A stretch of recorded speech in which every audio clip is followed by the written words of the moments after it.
then you said right now you're only feeding him one type of fish. Yes, these are capelin, yeah. And this is pretty much what his parents were eating when they were feeding him.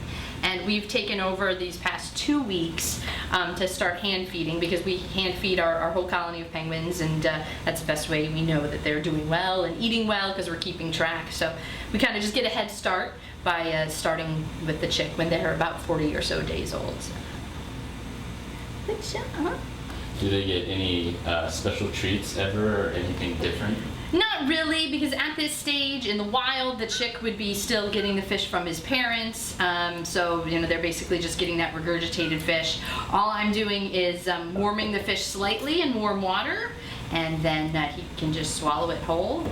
But they get all the parts. They're getting every single part of that fish, all that good stuff. But we do supplement them with vitamins, because we do feed fish that has been previously frozen. So we want to make sure he gets all the vitamins and good stuff that he needs. Or she. We don't know that yet. Is there any enrichment you do for them at this age, or anything?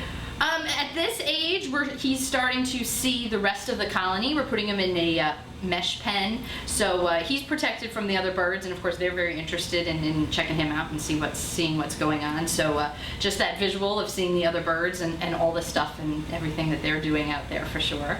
We do get him a little outside time, so he gets some time in the sun, you know, and gets to see bugs and everything flying around, and they've got great eyesight, so he's definitely seeing that. But at this stage, he's kind of just doing his own thing in his little pen in there. But growing so fast. How old are they when you get to be able to swim? So right now he's covered with the chick down, which is not waterproof. But coming in underneath all this fluff are his waterproof feathers. By the time he's about 2.5 to 3 months old, the chick fluff will be gone, the waterproof feathers will be in, and at that point is usually that first swim session, yeah. And the wings will, you know, actually do something at that point. How has your job changed with no people being at the zoo? Definitely quieter. I mean, like, we're out on exhibit right now. I mean, I would always be asked questions, things like that. Other than that, it is mostly the same. We're still prepping their food, feeding our animals. A lot of the cleaning is the same, but it's the educational aspect. I mean, we give keeper chats just about every day, and, you know, love to impart that information to our guests, letting them know about our, in my case, endangered African penguins, and that's just a big part of what we do. And I do miss it, you know, to let people know how cool these animals are.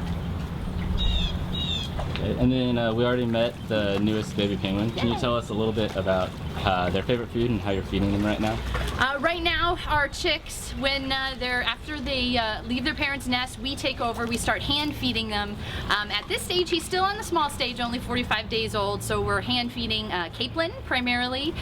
He's close to start getting some smaller herring, but just basically he's swallowing them whole completely at this point, just like the rest of our colony.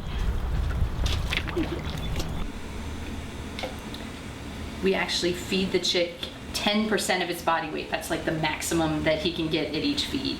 So I weigh it out. So this morning he was right around almost 1,600 grams. So I'm trying to get around 160 grams to feed him at this feed, and that's the most that he can get at a feed, because they do tend to overeat, and we don't want that either.